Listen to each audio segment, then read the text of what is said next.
I'm here, of course, with Al Capone Does My Shirts.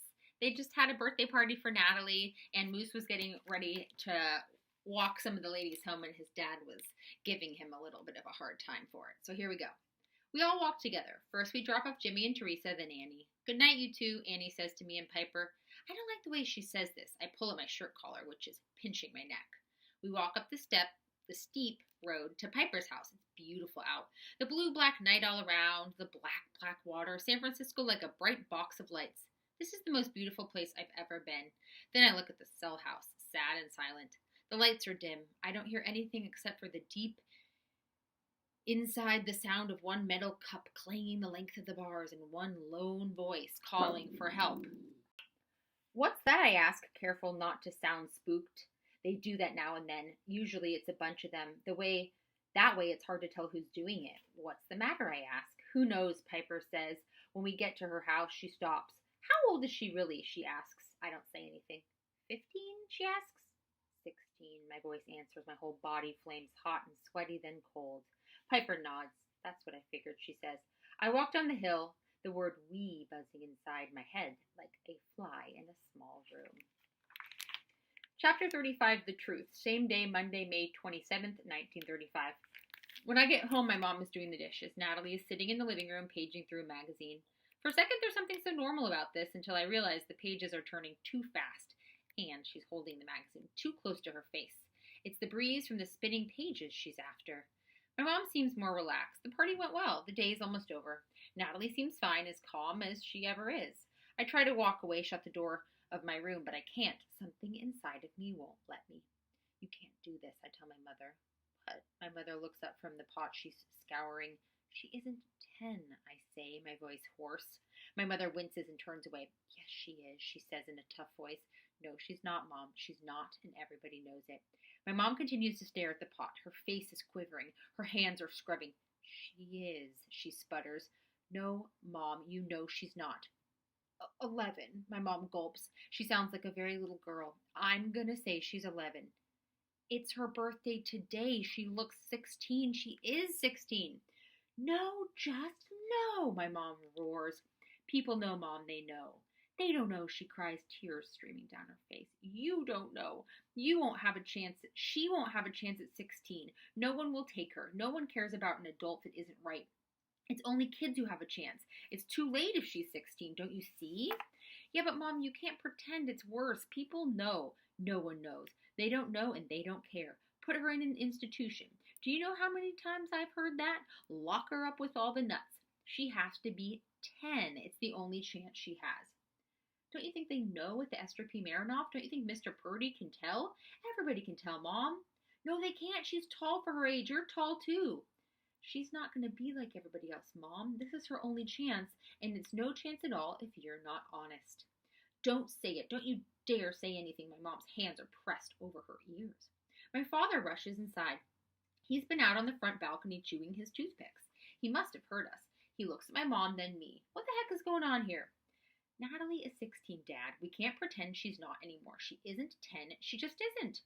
My dad bites his lip hard. Let's not do this now, Moose. Not with the interview tomorrow.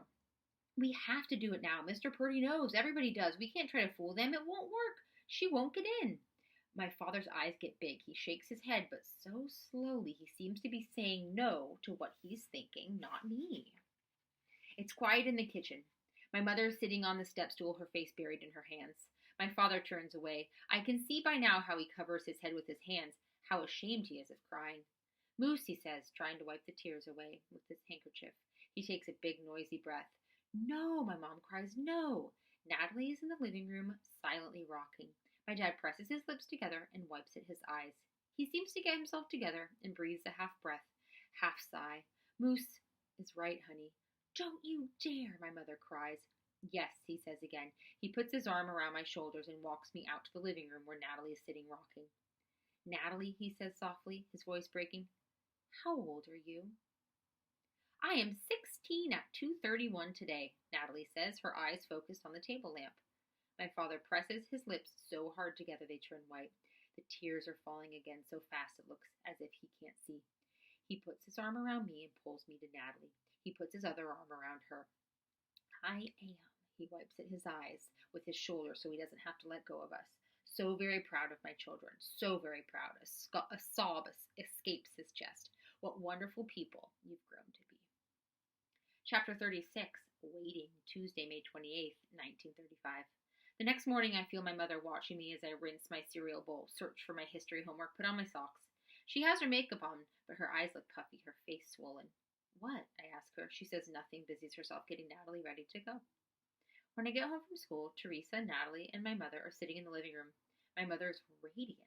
Natalie was wonderful. She spoke clearly in the new Natalie way. She tried her best to look at Mr. Purdy when she spoke. She even told a joke. A joke! Why did the chicken cross the road? My mom said Natalie asked Mr. Purdy. Well, I don't know, Natalie, Mr. Purdy had said. Because one of his buttons rolled to the other side, Natalie said. Okay, it wasn't funny, but still. Even as happy as my mother seemed about this, she's still watching me in a way that makes me uncomfortable. Come on, Moose, she says after I polish off a stack of cold pancakes from last night's supper. I want to talk. Just the two of us. Teresa chatters on about tomato juice. Natalie seems to be listening. I even see her look up at Teresa once or twice. Teresa has a real instinct for what Natalie will find fascinating. Who's going to watch Natalie, I ask. Though, really, what I'm wondering is what my mom wants to talk about. I don't have talks with my mom, only with my dad. Me, of course, Teresa says. My mom nods. She smiles at Teresa, but not at me. It's almost as if she doesn't want to look at me. We walk down the stairs to the dock. She fiddles with the button on her sweater. I'm sorry about last night, she says. What do I say to this? Nothing. I say nothing. I'm too angry to make this easy for her.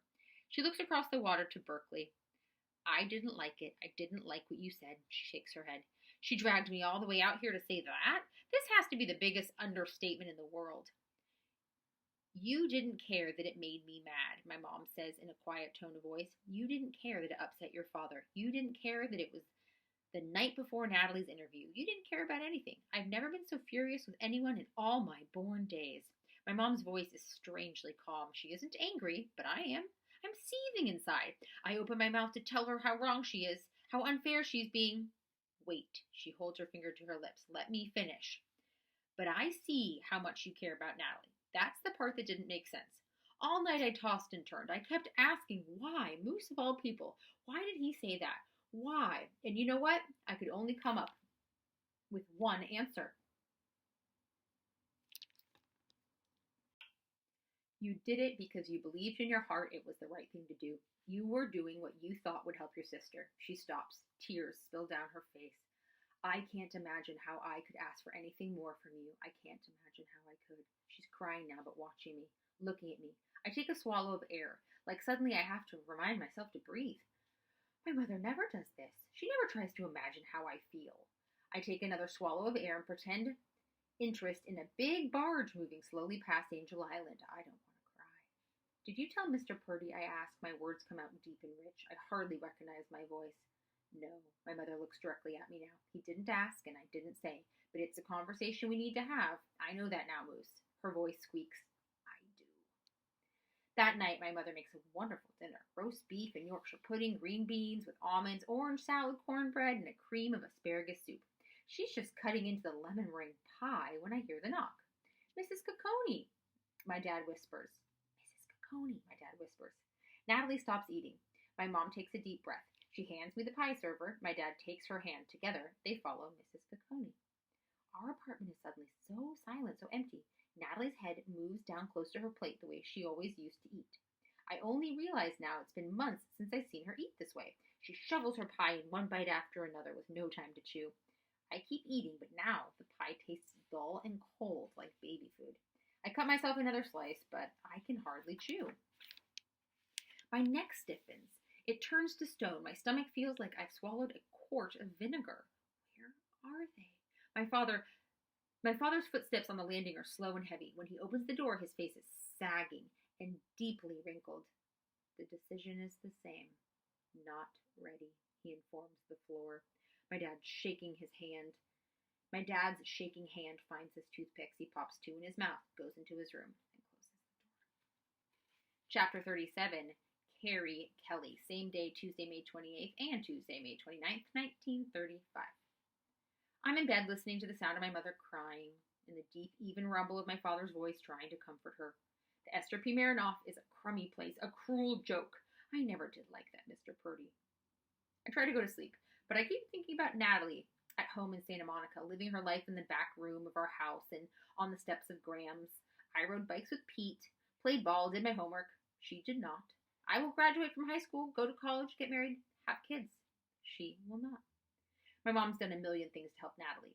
The aluminum treatments, the voodoo dolls, UCLA, the psychiatrist, the Bible readings, Mrs. Kelly. What good were they? Nothing has helped, but suddenly I see this isn't true.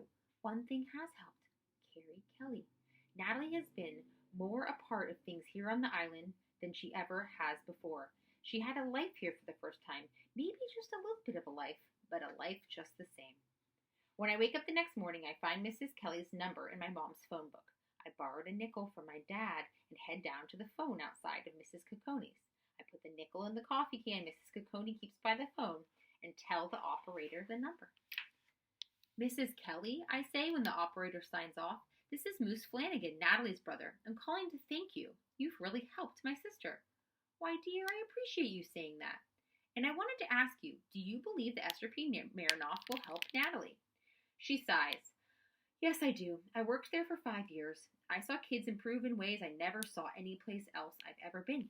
Natalie wasn't ready in January, but I think she is now. I'd like her to start in June, and I'd like to keep working with her for the rest of the year at least, but unfortunately, Mr. Purdy doesn't agree with me. Is there anything we can do to change his mind? She sighs. I wish I knew. As I explained to your mother last night, I expected her to be accepted. Did you know her age? I squeezed the words around the lump in my throat. Hard to say. I can certainly understand what your mother was up to with that. There's a real bias against older children, and I can't swear I wouldn't have tried the same thing if I were in her shoes. Sometimes with these kids, it's difficult to tell exactly how old they are. But in the case of your sister, I'm afraid it's pretty clear she's at least 14. Yeah, I say in a small voice. I will keep working on this, Moose. I promise you I will. But I don't want to give your folks false hope. Yes, ma'am, I say. And Moose, there's something I want to tell you too, dear. When Natalie and I are working together, and I see I'm starting to lose her, I always say, what do you think Moose is doing right now? And lately, she's been able to stay with me. She talks about you at school, or playing catch, or talking with Teresa, and she's able to keep herself with me that way. I thought you might like to know how important you are to her. Yes, ma'am. I wipe the tears off my face. I'm sorry I can't do more. You have no idea how sorry I am. When I hang up the phone, I know I have to do something. Have to. I have no idea what. I wonder if this is how my mother feels, how she's always felt, and how I understand. When you love someone, you have to try things even if they don't make sense to anyone else. After breakfast, I march up the hill to the warden's house. I don't know why I'm going there, except that he's the most powerful person I know. If anyone can change this, he can. But the closer I get to the warden's house, the slower my feet go. The warden will be at work in the cell house. If I want to talk to him, I'll have to knock on that door. I stare at the big steel cell house door, unable to move forward or back. My heart beats in my ear and my hands are ice cold. I stay stuck until a voice calls my name. Hey, Moose, what are you doing up here? Aren't you supposed to be in school? I spin around to find Mr. Trixel. He has a cigarette in his mouth and a clipboard in his hand. Sorry, Moose, didn't mean to scare you. What's up? My mind is whirling. What am I doing? What am I doing? Moose, Officer Trixel asks. I need to talk to Warden Williams, I say. Can it wait till tonight, son? Officer Trixel takes a drag from his cigarette. Yes, I mean no, I mutter. Yes, you mean no? Which is it? He smiles kindly. No, I say. So we are going to leave it there where Moose says he cannot wait to see the warden, and we'll see what he gets up to. I think it might be 1 or 2 more readings left. So thanks for listening, and I'll see you next week.